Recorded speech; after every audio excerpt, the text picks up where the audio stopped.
Para fechar esse bloco, doutora, como fica a luta, digamos, da Procuradoria-Geral do Estado com relação às grandes corporações, às grandes empresas que demandam contra o Estado? É o tostão contra o milhão? Não chega a ser, não chega a ser o tostão contra o milhão, exatamente pela altíssima qualificação do corpo de procuradores. Sim. Então, com todas as dificuldades que tem. Com todas as dificuldades que até antes do programa eu colocava, né, para o colega. Mas teve o caso, doutora Márcia, no caso dos precatórios ambientais, até nós tivemos aqui uma CPI na Assembleia Legislativa, já faz mais ou menos uns 8, 10 anos, até no primeiro mandato que eu exerci aqui, onde a Procuradoria do Estado continua, acho que ainda desaparelhada, apesar da qualidade. Inclusive, os procuradores do Estado nos ajudaram nessa CPI, a gente agradece, mas a verdade é que na hora dos assistentes técnicos, o Estado não colocou recurso durante há muitos anos, né? Governos na década de 80, começo de 90, não tinha colocado recurso, por exemplo, que era o assistente técnico. Então, o assistente técnico do lado de quem entrava com a ação do Estado, sempre tinha um assistente técnico. E aí tinha o perito que era nomeado pelo juiz, e o Estado chegou a ter muito prejuízo, né? Inclusive, esses precatórios chegam hoje no valor de mais de 50 bilhões de reais. Só a partir desse momento, eu não sei se foi aparelhado ou não foi aparelhado a Procuradoria do Estado. Quer dizer, então, pode falar com mais propriedade. Tem o advogado do Estado, mas, além disso, ele precisa de outros profissionais, outros assistentes técnicos. Aliás, que era uma grande reclamação dos procuradores que nos ajudaram aqui na CPI. É assim ainda? Ou... Então, nesse setor ambiental, sem dúvida, com relação a, falando um pouco antes, com relação à questão do aparelhamento da Procuradoria, de fato, a Procuradoria, como diversos órgãos públicos, carece, né, de suporte, hoje em dia, de suporte humano. Nós estamos há 25 anos na Procuradoria do Estado sem um concurso de ingresso para servidor administrativo. Então, os nossos últimos funcionários aí mais um pouco estão se aposentando, né? Então, esse suporte, de fato, falta. Mas nessa questão ambiental especificamente, deputado... na verdade, das desapropriações indiretas. Mas além do problema... de suporte material, que eu acho que era uma questão, mas eu acho que não era questão fundamental na época. Na verdade, nós tínhamos uma dificuldade de fazer valer o entendimento jurídico que, desde então, nós já esposávamos com relação ao assunto. Porque o que aconteceu em São Paulo? Em São Paulo, no governo do governador Franco Montoro, foi editada uma lei que considerou toda aquela região da Serra do Mar região de proteção ambiental. E a partir dessa legislação, muitos proprietários de imóveis da região entraram com essa chamada ação de desapropriação indireta, porque entendiam que não podiam mais dar utilização econômica aos seus imóveis da maneira como tinham imaginado, como pretendiam. E a Procuradoria do Estado sempre fez a defesa do Estado, no sentido que não era bem verdadeiro isso, porque muito anterior a essa legislação do governador Montoro, existia o próprio Código Florestal, que já impunha uma série de limitações à utilização desse tipo de terras, né? O que aconteceu foi que nós tivemos, no início, uma dificuldade junto ao judiciário, mas que, com o passar do tempo, eu acho que a sociedade brasileira, a partir da nossa Constituição Cidadã de 1988, ela amadureceu muito em diversos aspectos. Nessa questão ambiental... Mas só para encerrar, porque isso aqui é importante, é que, no caso, foi o problema de perícia técnica, porque eles consideram o valor das madeiras. Na verdade, uma área que valia tipo R$1 milhão, foi colocado lá em torno de 50 milhões de reais, o que, aliás, em muitos casos foi revisto. Foram revistos. Depois. Nós, inclusive, conseguimos quebrar coisa julgada. Está de parabéns nesse caso. Com relação a esses assuntos, porque algumas das indenizações, elas atingiam valores estratosféricos. Era quase o orçamento do Estado. Exatamente. Podemos retornar no voltaremos a esse assunto no próximo bloco. Arena Livre volta em instantes.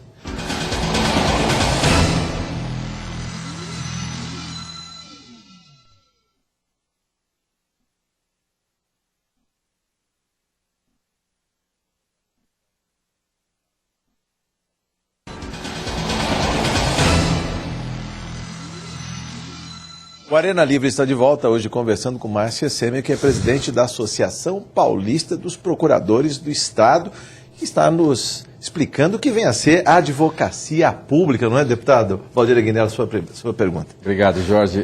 Doutora Márcia, falamos aqui um pouquinho, muito rapidamente, a respeito de autonomia da advocacia pública. Dentro desse espectro de autonomia, eu fico imaginando o profissional que atua no apoio, no desenvolvimento, no empenho da sua função. Ele sofre algum tipo de assédio moral, algum tipo de pressão para que ele possa criar facilidades, desvios, entrando mais no campo da ilegalidade, entrando mais no campo das vistas grossas, porque eu suponho que um prefeito, um governador, um presidente da República, um secretário, ele queira realizar projetos, ele queira marcar a gestão, não é? Marcar a gestão e aí ele esbarra em questões que o limite da lei não lhe permite. A senhora tem notícia de algum profissional ou de alguns profissionais que tenham relatos nessa linha de terem sofrido algum tipo de pressão? Eu chamo de assédio moral, né, de fazer com que a pessoa se desvirtue da sua função principal? Olha, essa é uma questão complexa, porque eu acho que depende muito do que uma pessoa encara também determinado tipo de abordagem, né? Às vezes o profissional é colocado diante de uma proposta de política pública, vamos dizer assim. Vamos imaginar uma proposta de política pública que não seja legal, né? Ele diz que é ilegal. Ou vamos supor que o governante fala, mas eu quero fazer... Busque a legalidade. Né? O profissional do direito, o procurador do Estado, o advogado público, ele vai dar alternativa. Se não houver alternativa, vai dizer governador, secretário, seja lá quem for, né, presidente da República, não é possível. E agora, se o senhor quiser fazer, o senhor faça. Não é? Porque nós não somos os políticos, nós não somos os administradores, nós somos aqueles que estão ali para orientar juridicamente o administrador. Agora, evidentemente, como no caso que eu citei do governador Arruda, a despeito da Procuradoria dizer não é o melhor meio, né, esse meio não é o meio correto, foi feito. E as consequências podem agir. Esse caso específico do governador Arruda, havia um parecer da Procuradoria do Distrito Federal. Então, a função do procurador do Estado é orientar.